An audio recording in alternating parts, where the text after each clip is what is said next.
ইয়ে দুলাভাই, আমার না 3,000 টাকা লাগবে। কলেজ থেকে পিকনিকে যাবো তো। কিসের টাকা? তোর এত টাকা লাগে কেন? আমি কি করব বল, আমি তো নিরুপায়। হ্যাঁ, তুমি ঠিক করেছো, ও তো তোমার ভাই না। আর আরেকটা কথা বলি, তুমি তো জানো ছোটবেলা থেকে আমার মা বাবা কেউ নেই, আর আমি আমার ভাইকে মানুষ করেছি।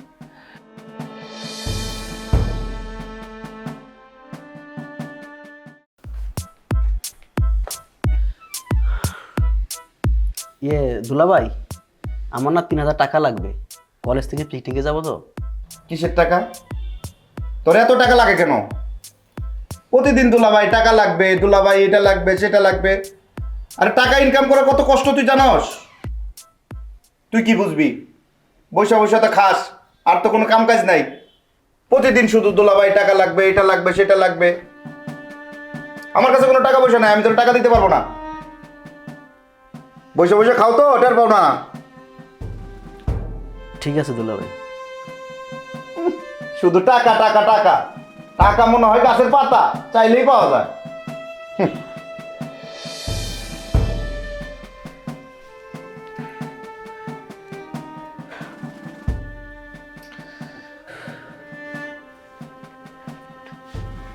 কিরে, তোকে কতক্ষণ ধরে ডাকছি আমি, তুই শুনতে পাচ্ছিস না?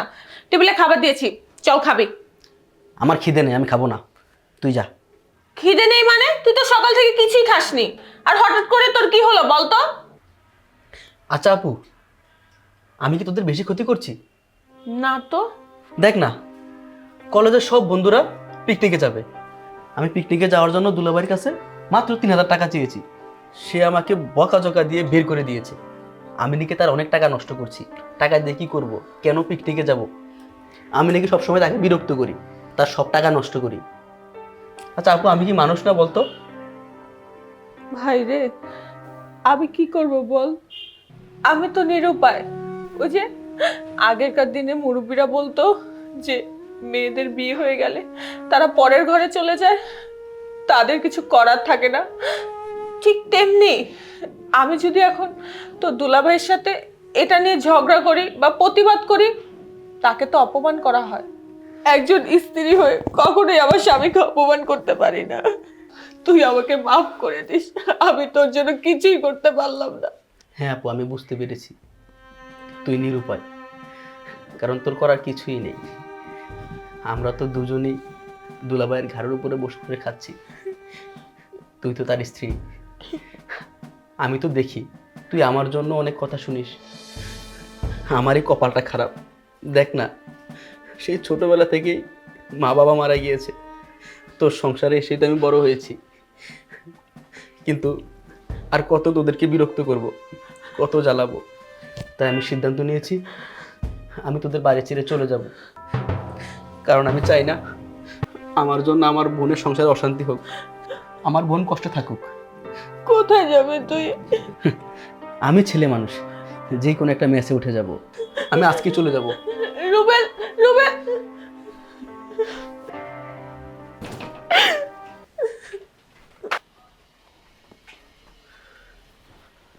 তুমি রুবেলকে কি বলেছো?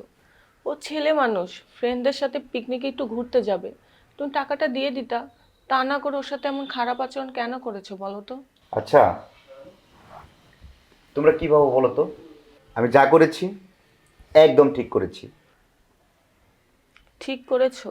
হ্যাঁ, আমি কি টাকার মেশিন যে তোমরা চাইবে, তোমার ভাই টাকা চাইবে আর আমি বের করে গাছের থেকে ছিঁড়ে দিয়ে দিব? না, তোমাকে টাকার মেশিন কেন মনে হবে? তোমার মাথার উপরে তো অনেক দায়িত্ব, এই সংসারটার সমস্ত ভার তোমার উপরে। কিন্তু একটা কথা বলি তোমাকে, ও যদি আজকে তোমার ভাই হতো, তুমি কি পারতে তার সাথে এমনটা করতে? আমি তোমাকে একটা কথা আগেও বলেছি, আবারও বলছি, আমি যা করছি ওর ভালোর জন্য করছি, এটা তোমার বোঝা উচিত। হ্যাঁ, তুমি ঠিক করেছো, ও তো তোমার ভাই না। আর আরেকটা কথা বলি, তুমি তো জানো ছোটবেলা থেকে আমার মা বাবা কেউ নেই, আর আমি আমার ভাইকে মানুষ করেছি। কোনো কষ্টকে আমি সহ্য করতে দেইনি। বিয়ের আগে আমি ভেবেছিলাম আমি যেমন আমার ভাইকে স্নেহ করি, ভালোবাসি, আদর করি, আমার যে স্বামী হবে সেও তাকে ঠিক একইভাবে স্নেহ করবে, ভালোবাসবে, আদর করবে। কিন্তু তোমার সংসারে আসার পর থেকে তার বিপরীত ঘটলো। কোনো সমস্যা নেই, আমার কাছে তো সবার আগে আমার স্বামী। আমার স্বামী কিভাবে ভালো থাকবে, শান্তিতে থাকবে, এটাই তো আমি সবসময় চাই। শুধুমাত্র আমি কেন, আমাদের সমাজে প্রতিটি বাঙালি মেয়েই চায় তার স্বামীকে সুখে শান্তিতে রাখতে।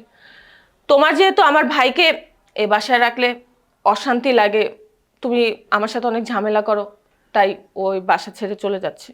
এখন থেকে ও মেসে থাকবে, রুমের ড্রেস পৌঁছাচ্ছে, একটু পরে ও বাসা ছেড়ে চলে যাবে। ও আর কখনো এই বাসায় আসবে না। এখন তো তুমি শান্তি, এখন তুমি ভালো থাকবে।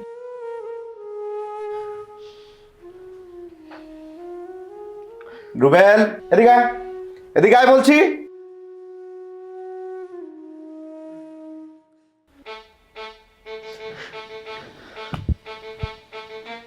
খুব বড় হয়ে গেছিস তাই না? ভাই, আমি চলে যাচ্ছি। আমি চাই না আপনাদের সংসার আর বোঝা হয়ে থাকতে। আমি একটু দেরিতে হলেও বুঝতে পেরেছি যে আমি আপনাদের সংসারের বোঝা। আমি আপনাদেরকে ছেড়ে চলে যাচ্ছি, আর কোনোদিন আপনাদেরকে বিরক্ত করব না। আপু, তুই আমাকে ক্ষমা করে দিস। আমি চলে যাচ্ছি, আপনারা ভালো থাকবেন। রুবেল, তুই সব কি বলছিস ভাই? তুই যদি আমার আপন ছোট ভাই হতি, তুই কি পারতি আমার রাইখা এভাবে চলে যেতে? আমি তোদেরকে টাকা পয়সা কেন দেয় না জানিস?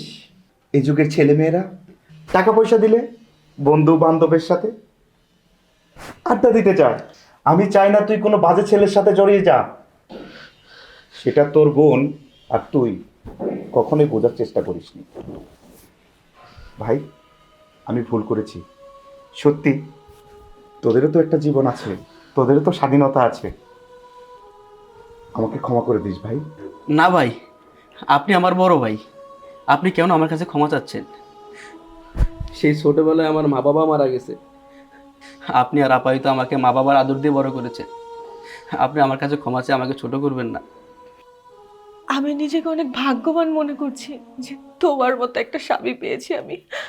আর আমাদের কথা তুমি এত ভাবো। আমি তোমাকে কত খারাপ খারাপ কথা বলেছি, মনে মনে কত গালাগালি করেছি, তুমি আমাকে মাফ করে দাও। আমি জানি না আমাদের ভাই বোনকে তুমি এতটা ভালোবাসো। তোমরাই তো আমার শোক, মনে করিস না? তোরা ছাড়া তো আমার কেউ নেই। তোরাই তো আমার জীবনের সব কিছু রে।